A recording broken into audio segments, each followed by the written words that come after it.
జగన్నాథం గారు విమర్శలు కూడా వస్తున్నాయి. అసలు ఆత్మస్థుతి పరిణామానికి మీరు కారణం చెప్తూ ఉన్నా కూడా మరి ప్రస్తుతానికి విధానపర నిర్ణయాలు రాష్ట్రంలోని పరిస్థితుల గురించి అడ్రస్ చేయరా, లోపాల గురించి మాట్లాడాలని రవి గారు ప్రశ్నిస్తున్నారు.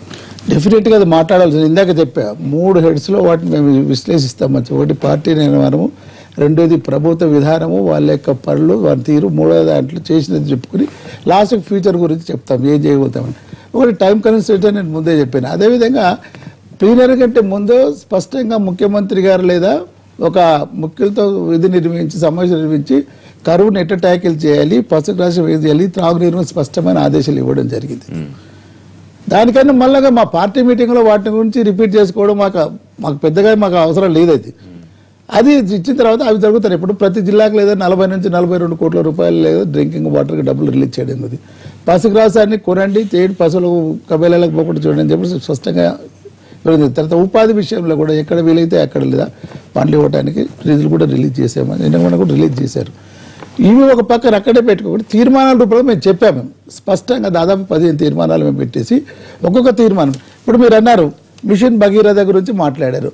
మిషన్ భగీరథ గురించి ఒక బృహత్తమైన పథకం అని చెప్పేసి మీరు ఒక్కసారి వెళ్ళి బయటికి వెళ్ళి చూసారని చెప్పేసి గతంలో ఎక్కడైనా లేదా ఇంత త్వరతో పనులు ఈ విధంగా లేదా ఒక మిషన్ అంటేనే ఒక అదేంటి తెలుగులో పర్యాపదం ఏంటి మిషన్ అంటే ఒక యజ్ఞంలాగా చేయవలసిన చిత్తశుద్ధి, దాన్ని దీక్షతో చేయవలసిన అవసరం. ఈనాడు దాన్ని ఎక్కడ చూసినా మొత్తం స్టేట్ అంతా ఒక్కసారిగా చేయాలనే ఉద్దేశం చేస్తున్నది.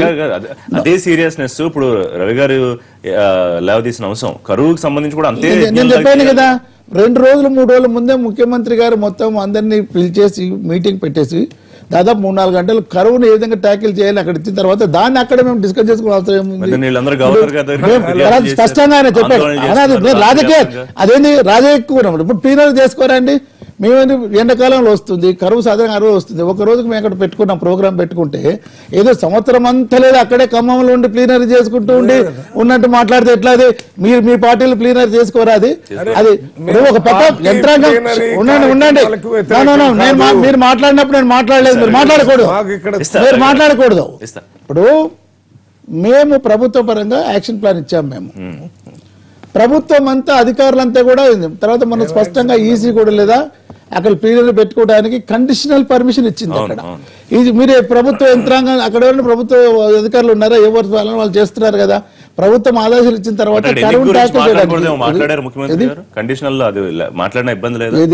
గెలిపించాలి, బంగారమయం చేస్తాను, అది పొలిటికల్ దీంట్లో కదా. గెలిపించాలనేది మా క్యాండిడేట్ గెలిపించమని అడగం అక్కడ.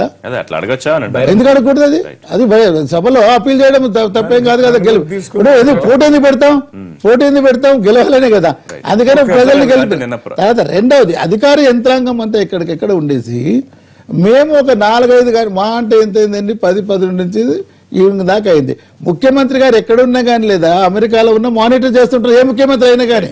అది ఇడిచిపెట్టేసి లేదా ఇక్కడే కూర్చొని ఏదో కుర్చీ బంకేసుకొని కూర్చోవాలని విధానంగా మాట్లాడితే ఎట్టా మీరు రాజకీయ పార్టీలు? అదే రవి గారు ఉండండి, చెప్పలేండి రిలవెంట్ గా ఉంటుంది. రిలవెంట్ మళ్ళా అంటేనంటే అది రిలవెన్స్ పోతుంది. అది ఒక ఇష్యూ లేవదీసినప్పుడు దానికి సమాధానం చెప్పాలి. అది ఇప్పుడు తర్వాత నిన్న మేము పార్టీ క్యాడర్స్ గురించి స్పష్టంగా చెప్పండి. మొన్న కొన్ని వేసాము, మార్కెట్ కమిటీలు వేసాము, కొన్ని తర్వాత కార్పొరేషన్ కూడా ఇచ్చారు. ఆయన ఒక 1 నెల రోజులు లేదా అన్ని అంతే ఎక్సర్సైజ్ అయి పూర్తి అయి ఉంది. ఇప్పుడు పదవులు కొన్ని ఆశావాళ్ళు ఎక్కువ ఉంటారు. దాన్ని మేము పార్టీ పరంగా అడ్జస్ట్ చేసుకునే అవసరం ఉంటుంది. అటు మాది ఇంటర్నల్ ప్రాబ్లం. దాని గురించి మీరు చెప్పమంటే ఎట్టది? వాళ్ళు మాట్లాడకూడదు. ఇప్పుడు కాంగ్రెస్ లో ఉన్నప్పుడు లేదా కాంగ్రెస్ లో ఉన్నప్పుడు గవర్నర్ కావడానికి ఎన్ని సంవత్సరాలు అవుతుందండి? రవి గారు ఇంతకాలం వెయిట్ చేశారు. ఏదైనా పదవి ఎందుకు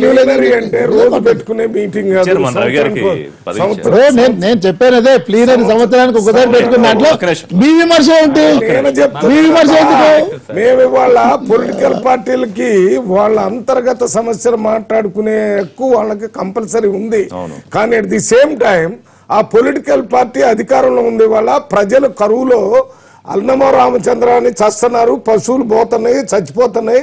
వీటి గురించి కొత్తగా వచ్చింది. ఇప్పుడు దాదాపు ఇంత ముందు నాకు తెలిసినంత వరకు ఎక్కడ పంటలు సగంలోనే పోయినాయి, మంచినీళ్ళు కంప్లీట్ గా అడుగంటిపోయినాయి. 600, 700, 800 అడుగులు వేసినా కానీ నీళ్లు దొరకటం లేదు. ఇంత ముందుకి ఇప్పుడు తేడా ఉంది. అయితే ఇదంతా వర్షం రాకపోవడం వల్ల జరిగింది. బాధ్యత తీసుకోవాలి. తీసుకురావాలో చెప్పండి.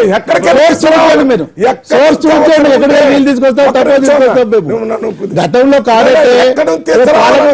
అధికారంలో పాలమూరులో పాలమూరులో నిరంతరం పోతున్నాయి.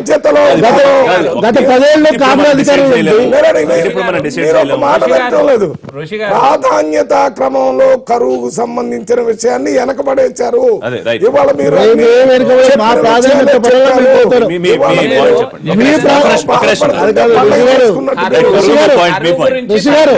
మీ ప్రాధాన్యతలో మిమ్మల్ని ప్రజలు ఓడించారు, మా ప్రాధాన్యతలో మనం గెలిపించారు.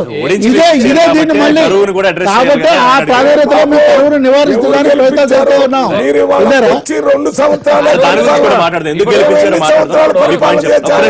మమ్మల్ని ప్రజలు గురించి సమీక్షా సమావేశాలు నిర్వహించమంటున్నారు. మీరు తీసుకున్న అంశాలు ఏంది? ఈ రోజు పక్కనున్న రాష్ట్రాలు కరువుతో అలమటిస్తుంటే వాళ్ళు పశువుల గురించి ప్రత్యేకంగా క్యాంపులు పెట్టి గడ్డి సరఫరా చేసి నీరు సరఫరా చేస్తున్నారు. మీరు అటువంటివి తెలంగాణ రాష్ట్రంలో ఎక్కడైనా చేసిరా? కరువు నుంచి కేంద్రం నుంచి వచ్చిన నిధులను ఎందుకు మీరు వెచ్చించలేరు? కరువు పనులకు ఎందుకు? ఈ రోజు 300 కోట్ల రూపాయలు వస్తే మీరు 10 కోట్ల రూపాయలు కూడా ఇప్పటి వరకు కరువుకు వెచ్చించలేదు. ఎవరైనా విమర్శిస్తారు. వాళ్ళకి ఏదంటే పట్టు గురించి 40 కోట్ల రూపాయలు డ్రింకింగ్ వాటర్ కి ఇంకో జిల్లాకి ఇచ్చారండి.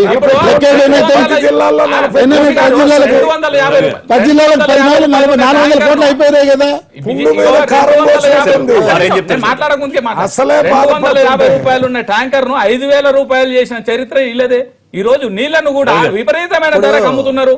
అమ్మడమే కాదు, ఇందులో పెద్దగా కొత్తదనం లేదు అని. కొత్తదనం అంటే ప్రతి సమావేశానికి కొత్తదనం వస్తుందని కాదు, విమర్శలకు స్పందించే లక్షణం అంటే కొత్త అంశాలు వస్తాయి. ఇదిగో ఈ విమర్శ వస్తుంది, దీన్ని మేము ఈ విధంగా మేము సరి చేసుకుంటాం. పార్టీ పరంగా విమర్శ లేదా? ఉదాహరణకి ఇంత తెలంగాణ, బంగారు తెలంగాణ కొత్తగా ఏర్పడిన రాష్ట్రం అన్నప్పుడు ఫిరాయింపుల నీడలు ఇంతగా విస్తరించడానికి దీన్ని మీరు రాజకీయ పునరేకీకరణ పేరు పెట్టారు. ఇంకో అంశం కూడా మీరు కలిపి విశ్లేషించండి. నిన్న ముఖ్యమంత్రి గారు తాను ఎందుకు సీఎం పీఠాన్ని అధిరోహించాల్సి వచ్చిందో కారణం కూడా చెప్పారు. అనుకున్న తెలంగాణ లక్ష్యం బంగారు తెలంగాణ సాధించడానికి వేరే వాళ్ళ చేతిలో పెడితే మళ్ళీ లక్ష్యం పక్కదారిపోతుందని నేనే తీసుకున్నాను అని. అది కూడా ముందు నుంచి ఆయన ఇస్తున్న వివరణ. ఎందుకంటే మీరు వస్తేనే తప్ప వాళ్ళ కుయుక్తులు ఎదుర్కోలేరు కాబట్టి మీరు ఉండాలని అందరు నన్ను అడిగారు, అందుకని నేను ఉన్నానని. ఆ లెక్కన ఇప్పుడు సోనియా గాంధీ 10 ఏళ్ల పాటు ఈ దేశాన్ని మన్మోహన్ సింగ్ ప్రధానమంత్రిగా పెట్టి పరిపాలించింది. మా జగన్నాథం గారు ఇటువంటి వాళ్ళు అందరూ కూడా దగ్గరుండి చూశారు. లేకపోతే బాల్ ఠాకరే కూడా చేశారు. కేసీఆర్ అలాగే చేస్తారని చాలా మంది అనుకున్నారు. శివసేన నమ్మునాను, సోనియా గాంధీ ఆయన అలా కాకుండా ప్రత్యక్షంగా తనే ఉన్నారు. ఓకే, ఉద్యమ నాయకుడు ఆయన కూర్చోవడంలో, ముఖ్యమంత్రి అవడంలో దళితులకు చేస్తామన్న మాట ఉల్లంఘన ఉన్న జరిగిపోయింది. ఇప్పుడు అది అయిపోయింది కదా. అయిన తర్వాత దళితులకు తగినంత స్థానం లేదు, స్త్రీలకు లేదన్నారు అనుకోండి. నేను మహిళలకు తీసుకోబోతున్నానని నిన్న ఏమైనా చెప్పారా? అలాగే మాట్లాడితే చిల్లర రాజకీయాలు అంటారు ఫిరాయింపులను. మీరు టోకునే ఫిరాయింపులు చేశారు, చిల్లర వ్యవహారం కాదు. టోకున మీరు తెలుగుదేశాన్ని కలుపుకున్నారు, కాంగ్రెస్ ను కలుపుకునే ప్రయత్నం చేస్తున్నారు. ఈ టోకు రాజకీయాలు, చిల్లర రాజకీయాల మధ్యలో నిజంగా వస్తున్న విమర్శలకు స్పందించాల్సిన బాధ్యత ప్రభుత్వం మీద ఉంది. మీరు చెప్పేదంతా జరగబోయేది. జగన్నాథం గారికి కూడా ఆ విషయాన్ని స్పష్టంగా మీరు మిషన్ భగీరథ అన్న, కాకతీయ ఒకటి తక్షణ ఫలితాలు కొంత ఇస్తుంది అన్నారు. దాని మీద కూడా అధ్యయనంలో మన సమస్యలనే చేయటం మంచిదే. కానీ ఇవన్నీ కూడా డబుల్ బెడ్రూమ్ ఇళ్ళు మీరు ఇంతవరకు ఆల్విన్ కాలనీలో అంతకుముందే మొదలుపెట్టిన అర్ధ దశలో ఉన్నదాన్ని మీరు తీసుకొని పూర్తి చేశారు. ఎర్రవల్లిలో ఒక మోడల్ ఇల్లు కట్టారు. మిగిలినవన్నీ కూడా ఎప్పటికి చేస్తారు, చేస్తే కూడా ఎన్ని అవుతాయి? ఈ సమస్యలన్నీ ఉన్నాయి. వీటికి సమాధానాలు వెతుక్కోకుండా అలాగే దళిత బలహీన వర్గాలు, ఇదంతా సామాజిక న్యాయం అనే అంశం అక్కడ ప్రధానంగా ఏమైనా ప్రతిధ్వనించిందా? ఉదాహరణకు తెలంగాణలో ఈ జనాలు చాలా ఒక్క మహిళను కూడా తీసుకోలేని పరిస్థితికి ఎందుకు వచ్చింది? వీటన్నిటికి కూడా జవాబులు లేవు. రాజకీయ విమర్శలకు జవాబులు లేవు. మీరు ప్లీనరీ అనుకుంటే ఇంకో మాట కూడా చెప్తున్నా నేను. మీరు అక్కడ పెట్టిందే రూపాయి కోసం. అక్కడ ఏదో కొత్తగా ఏదో రూపాయి వచ్చినట్టు దానివల్ల పరిమితులు ఏర్పడినట్టు చెప్పడం కాదు. మీరు ఖమ్మంలో ఎందుకు మీరు అది ఎలాగో వస్తుందని కూడా మీకు తెలుసు. రాజకీయంగా మాట్లాడడానికి దానికి ఏముంది? కొత్త చూపు లేదంటే మేము ఇప్పటికే పథకాలు బ్రహ్మాండంగా ఉన్నాయి, అద్భుతంగా ఉన్నాయి, ఇవి నడుస్తాయి అనేది మీరు దాని మీదే చెప్పదలుచుకున్నారు తప్ప అదనంగా కొత్త కోణాలు, విమర్శలకు స్పందించే లక్షణం అదేది లేదు. ఇప్పుడు రవి గారు మీరు కరెక్టే. మేమన్నా మీరు ఇందాక ఫస్ట్ మాది కొత్త ప్రభుత్వం, కొత్త పార్టీ, కొత్త విధానాన్ని కాబట్టి మేము అది మీకు తీసుకొస్తున్నాం. అవకాశం కూడా కదా, అది ఇబ్బంది Yes. కాదు, మీకు అవకాశం కూడా మేము మీరు ఇప్పుడు దాన్ని ఏ పథకమైనా కానీ లేదా ఒక కొత్త ఇది వచ్చినప్పుడు లేదు. ఇప్పుడు కేంద్ర ప్రభుత్వం ఎన్నో చెప్తా ఉంది. ఇప్పుడు దాకా 2 నెలలైనా ఎంప్లాయ్మెంట్ ఒక్క జాబ్ నిన్న అనౌన్స్ చేస్తాడు ఆయన 2 లక్షల జాబులు ఇస్తామని చెప్పి. అటువంటి అప్పుడు కొత్త ప్రభుత్వంలో ఉన్న విధానాన్ని తెలుగుదేశం వాళ్ళు విమర్శ చేస్తే వాళ్ళకి పరిమితులు ఉంటాయి. ఎందుకంటే కేసీఆర్ నిన్న అన్నారు పాలించింది 2 పార్టీలు కాబట్టి జరిగిన వాటికి వైఫల్యాలకు వాళ్ళ బాధ్యత ఉంటుంది. ఇప్పుడు దుబాయ్, ముంబై, బొగ్గుబాయి లాంటి మాటలని కూడా మనం చెప్పాం. మరి ఇప్పటికి కూడా వందల కొద్ది బస్సులు వలసలు పోతుంటే తక్షణ చర్యలు ఏం తీసుకున్నారు? పరిపాలకులకు 2 ఉంటాయి, దీర్ఘకాలిక విజనరీ ముఖ్యమంత్రి కదా చంద్రబాబు నాయుడుకున్న బిరుదు కూడా అదే కదా. తక్షణ పాలక చర్యలు మీరు ఏం తీసుకున్నారు? అధికార యంత్రాంగాల అసంతృప్తి లేదా అధికారులు వినడం లేదనే విమర్శలు, వీటిని మీరు ఎలా ఈ రెండింటిని సమన్వయం చేయబోతున్నారు? అలాంటి సమాధానాలు ఏం దొరకలేదు. అదే ప్రసంగం రీప్లే చేయడం వల్ల ప్లే ఏమి రక్త కట్టదు అనేది వాళ్ళ పాయింట్లు కూడా చెప్తారు కదా, వాళ్ళ పాయింట్లు కూడా చెప్తారు. రవి గారు ఏం చేయబోతున్నారు? మీరు కరువు సంబంధించి గవర్నర్ కలిసారు, ఫిర్యాదు చేశారు. అయితే కరువు ఉంది కాబట్టి పార్టీలు సమావేశాలు పెట్టుకోకూడదని అనుకోను. కాంగ్రెస్ ఎన్ని పెట్టుకుందో ఇప్పటికి మనం ఏం చెప్పలేం. చాలా మంచిది రవి గారు, మేము పెట్టుకోవద్దని చెప్పడం లేదు కానీ కరువుని గురించి మాట్లాడాలి. కరువు తీవ్రమైన పరిస్థితులు ఉన్నప్పుడు మీరు పండగ ఊళ్ళో జనం అంతా ఇచ్చేస్తుంటే మీరు ఒక ఇంట్లో డబ్బులు ఉన్నాయి కదా అని మీరు పండగ వాతావరణం అరే దోపిడీ జరిగింది. ఒక్కరోజే 52 కోర్లు 30 సార్లు మొత్తం తిండి తినడానికే చచ్చిపోయే పరిస్థితి. ఎప్పుడు పెట్టుకోవాలి? ప్రతి పెళ్లిలో ప్రతి మీటింగ్ లో జరిగింది. మేము మీటింగ్లు పెట్టలేదని చెప్పడం లేదు. మీరు పక్కన ఉన్న వాళ్ళ సంగతి అసలు కంప్లీట్ గా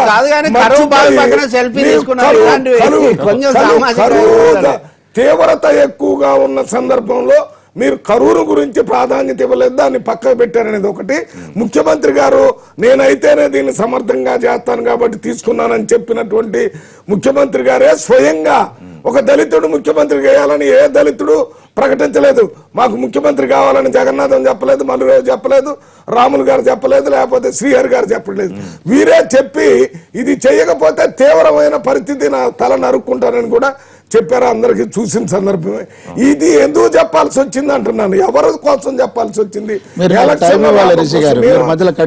రిఫరెన్స్ ఇచ్చారు కాబట్టి చెప్తున్నాను నేను.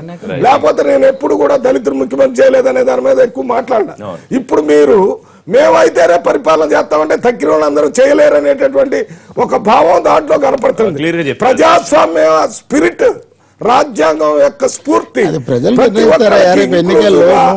అప్పుడప్పుడు వేరే వాళ్ళని పెట్టి కూడా పరిపాలన చేయాలి, అందరిని కూడా కలుపుకొని పోవాలి. నేనే నడుపుతానంటే ఎట్లా నడిచింది? ఇది ఒక్కడితోని రాజ్యం నడవదు. 10 మంది కలెక్టివ్ విజన్ ఉండాలా, కలెక్టివ్ వర్కింగ్ ఉండాలా, కలెక్టివ్ ఇది ఉండాలా. మీరు ఇదే సిద్ధాంతాలను మీరు ముఖ్యమంత్రిని పెట్టి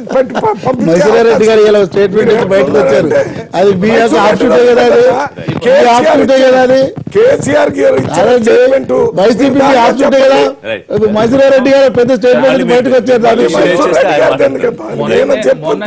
కరువు విషయంలో పక్కన ఒక రాష్ట్రంలో మంత్రి సెల్ఫీ దిగితేనే అనేక సార్లు అనేక సాంఘిక సోషల్ మీడియాస్ లో ఇద్దరు సెల్ఫీలు దిగుతున్నారు. సెల్ఫీల మీద ఉన్న మోజు దీని మీద లేదు, కరువు మీద లేదు.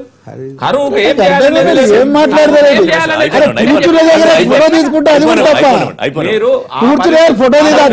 ఈ రోజు ప్రాజెక్టులో నీళ్లు లేకుండా ఎండిపోతుంటే మీకు సెల్ఫీల మీద మోజుందే తప్ప మీరు కరువు గురించి ఏం చేద్దాం, ఏ రకంగా ఆలోచించారు? ఒక విషయం చెప్పండి. 2019 కూడా మందే అన్నారు. రవి గారు ఇందాక మరి పాయింట్ చెప్పారు. 2019 కూడా మందే అన్నారు. 2019 మీరు ఎన్నికలు లేకుండా మీదే అని చెప్పుకుంటే అయిపోద్ది. మీరెవరు చెప్పడానికి? 2019లో ఎన్నికలు వస్తాయి, ఎన్నికల్లో ప్రజలు నిర్ణయిస్తారు. ఇప్పుడే చెప్పారు కదా, ఓ పక్కన ప్రజలే దేవుళ్ళు, వాళ్ళే నిర్ణయం సుప్రీం అని. వాళ్ళు కదా చెప్పాల్సింది. మీరే అయితే రాసుకోవడానికి రాజ్యాంగంలో ఆ స్కోప్ ఉందా? 2019కి ఎవరు అవుతారు అనేది ప్రజలు నిర్ణయిస్తారు. మీరు చేస్తున్న కార్యక్రమాల్లో ఏవి ఒకటి. ఈ రోజు ఇప్పటి వరకు దళితులు మంత్రివర్గంలో లేరు, మహిళలు మంత్రివర్గంలో లేరు. శ్రీహరి గారు సామాజిక వర్గానికి సంబంధించిన వ్యక్తి అని చెప్పేసి అందరూ చెప్తున్నారు. ఎవరు చెప్తున్నారు? ఎవరు మీరే చెప్పాలి, మీకు తెలిసిన వాళ్ళు మీరే చెప్పాలి. ఇప్పుడు ఏమైనా సరే కొత్త పాయింట్ చెప్తున్నారు, అప్పటి నుంచి దళిత నాయకుడు అప్పుడు కూడా అన్నారు దళిత నాయకుడు అతను ఒక దొర.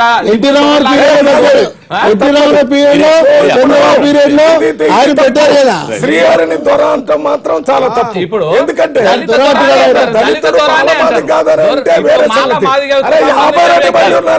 టీడీపీ తెలంగాణ శాఖ కొత్త వివాదానికి తెరదీయడం మొదటి నుంచి ఈ రోజు రేపు పొద్దున్నే 2019 ఎన్నికలల్లా మహిళలు కూడా రుచి చూపెట్టబోతున్నారు. అంటే మేము మంత్రివర్గం మొన్న సిద్దిపేటలో ఇండిపెండెంట్ అంటే మీ మీద వ్యతిరేకత స్టార్ట్ అయింది. వ్యతిరేకత స్టార్ట్ అయింది మీ మీద 2019 ఏం చేస్తాం? మీరే కంక్లూడ్ చేయండి. ఆ రుచులన్నీ మీరు అంటున్నారు కదా 2019 అందరూ చూద్దాం ఎవరికి రుచులు చూపిస్తారు ప్రజలు తెలుస్తుంది. దాన్ని మీరు ఎంత ఇక్కడ వచ్చి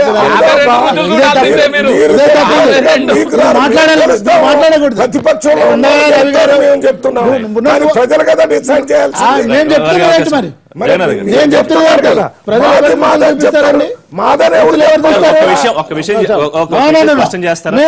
క్వశ్చన్ కాదు, మీరు అనవసరంగా నన్ను కట్ చేస్తున్నారు, నాకు టైం ఇవ్వట్లేదు.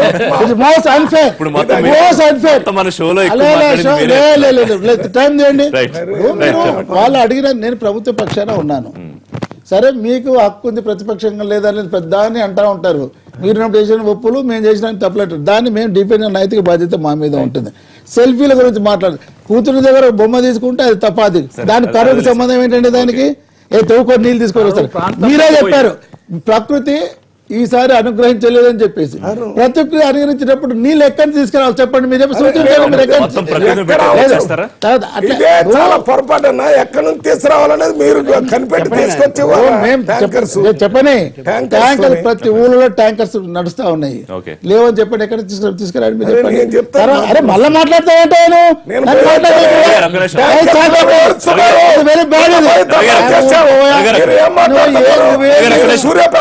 మాట్లాడేది.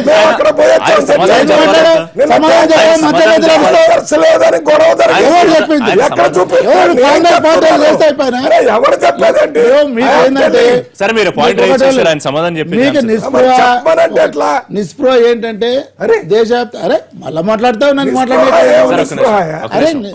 ఏం నిస్పృహ నన్ను చెప్పని. నేను ఫ్యాక్ట్ చెప్తుంటే ఏది ఫ్యాక్ట్? నేను ఫ్యాక్ట్ చెప్తాను, నువ్వు చెప్పేది ఫ్యాక్ట్, నువ్వు చెప్తానే ఫ్యాక్ట్. అరే మేము కూడా పోస్తున్నాం, విలేజ్ కి పోయి నేను కూడా మొన్న మా ఊర్లోనే ఉండొచ్చాను.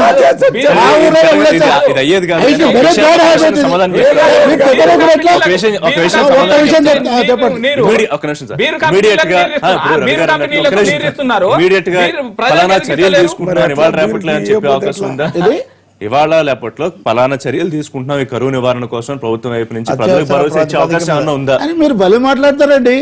ఆల్రెడీ మన స్పెషల్ మీటింగ్ పెట్టేసి ముఖ్యమంత్రి గారు ముందే చెప్పారు 2 రోజుల ముందు చెప్పి, లేదా డ్రింకింగ్ వాటర్ కి పసి గ్రాసాన్ని వీటన్నిటికీ ఇబ్బంది లేకుండా తీసుకోండి కలెక్టర్స్ దగ్గర కూడా. నేను తప్పైతే మీరు చెప్పండి. తర్వాత ఇవన్నీ ఇన్స్ట్రక్షన్స్ ఇచ్చి ఎక్కడికెక్కడ ట్యాంకర్ మీరు చూసుకోండి. ఇప్పుడు నీటి వనరులు తక్కువ ఉన్నప్పుడు డెఫినెట్ గా there will be little bit of deficiency, మేము కూడా ఒప్పుకుంటాం. మేమేమి ప్రెస్టేజ్ పోం. సంపూర్తిగా గతంలో నీళ్ల వనరులు బాగున్నప్పుడంత జరుగుతుంది నేనేమి అనను. నేను కాకపోతే నీడ్ బేస్డ్ గా వాళ్ళకి అవసరమైన కాడికి మనం కూడా ప్రజలు కూడా తగ్గించుకోవాల్సి వస్తుంది. క్వాంటిటీ తగ్గినప్పుడు లేదా మన అవసరాలు కూడా తగ్గించుకోవాల్సి వస్తుంది. ఆ నేపథ్యంలో ఈనాడు అన్ని అవసరాలు తీర్చుకుంటూ మేము ప్లీనర్కి వెళ్ళాము. ప్లీనర్లో బికాస్ ఆఫ్ ది రెస్ట్రిక్షన్ అనేది తొందరగా పూర్తి చేసుకొని వచ్చాము. గవర్నమెంట్ మెషినరీ అంతా ఇక్కడే ఉంది. దాన్ని పట్టుకోండి లేదా మీరు బీర్లకు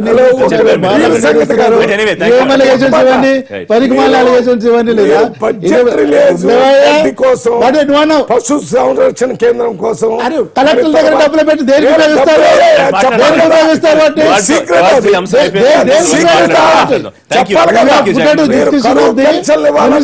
కలెక్టర్ దగ్గర వాటికి ఇచ్చిన రెండు తర్వాత కోట్లు ఇచ్చారు.